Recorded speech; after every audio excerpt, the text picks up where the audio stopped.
It's me, Stephanie, 46-year-old, feel like a loser, but I'm not a loser.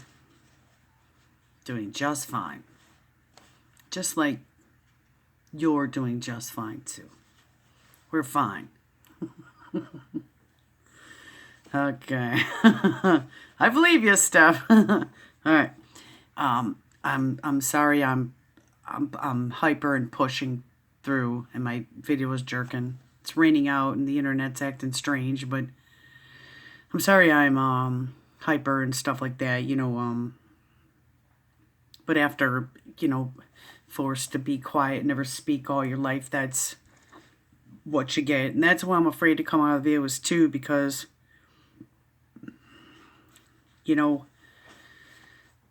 I can't calm down enough. I don't want people to, think I'm just a nutcase. But I don't think you will, so it's just something I have a problem within myself. So if you want to, I was going to talk a little bit because I just put that video up, and then I felt embarrassed to do it because I get angry. But talking about judging defined and what it means and how it's like an opinion. It's to form an opinion when you judge somebody, and decision passed on the fault of others. Like we did something wrong, whatever. And then God's the only one who has the right to do that and everything and pass judgment and stuff. And like I get all that.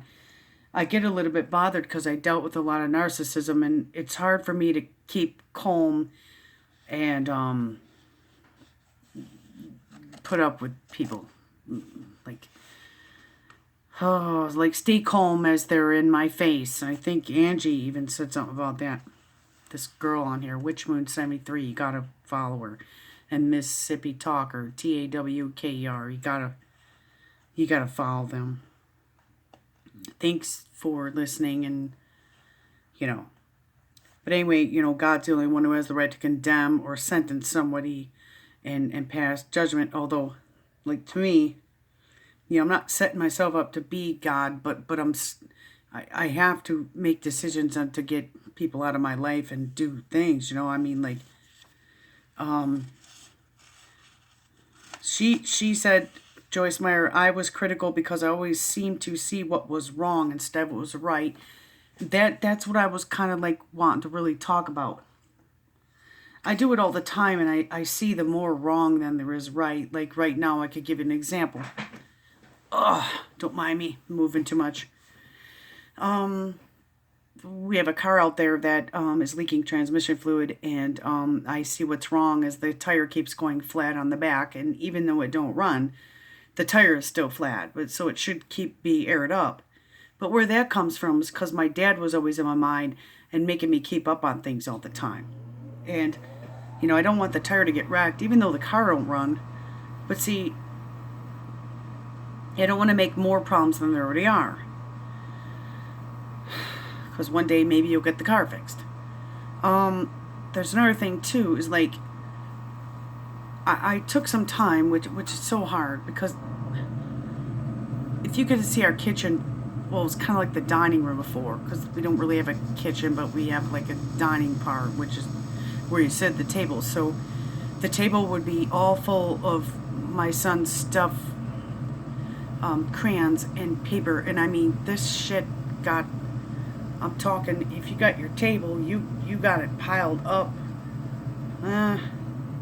8 inches tall, all on top of each other, and I can't keep up with his stuff, and he don't know how to do it either, and it needs work on my part and work on his part. We have to work together, but in autism, he's not ready yet for all that at once, and so it can't be done all at once. So what happens is then when I don't have all the energy, it can't be done either, and it piles up, and so I start getting panicking.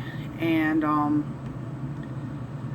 but the point is like when it says I was critical because I always seemed to see what was wrong instead of what was right, what I did was, it took me 3.5 days to we have a really small house, and to what I did was put all of his dresser, his bed, and his clothes in one room.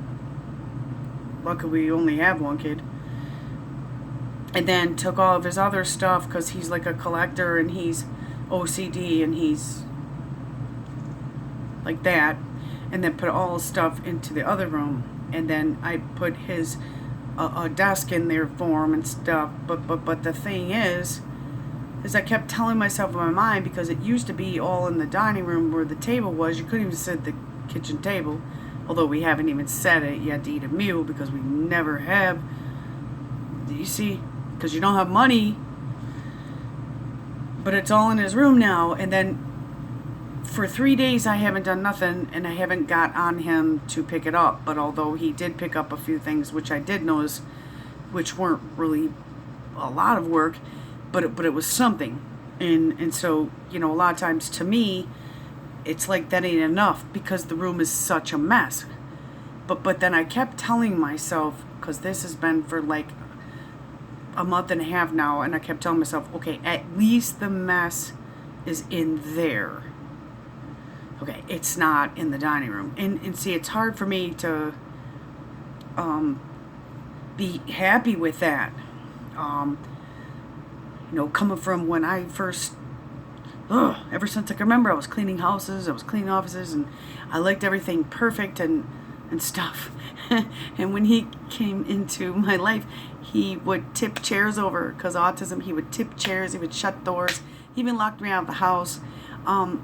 If I would pick up the books, he would knock them out in 5 minutes, and they'd be all over the floor again, and videotapes and all that stuff. And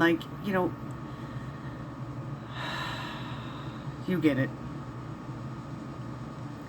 So I had to get over my perfectness of wanting things perfect and clean, which I love to have it that way. But I had to have a real big change in myself. But anyway, looking at what's wrong instead of what's right. And I do that all the time. I always look at the wrong. But I want to tell you real quick before I go. I saw this video, and I've been searching for it, because this was about 4 or 5 years ago, and I can't find it.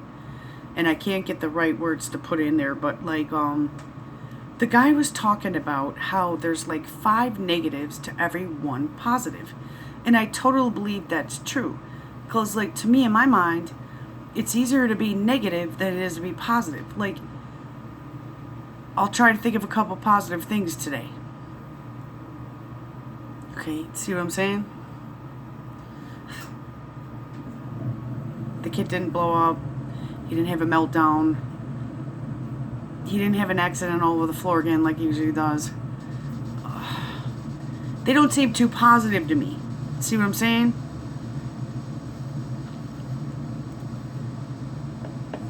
But they are positive. But they don't seem too positive to me. Because that's what I do, is compare myself to other people, and their big positive things about, their kid graduated from high school, or their kid did this or their kid did that. I mean, mine are like little things. They will never amount to anything else. So I feel so stupid when I go on Facebook, because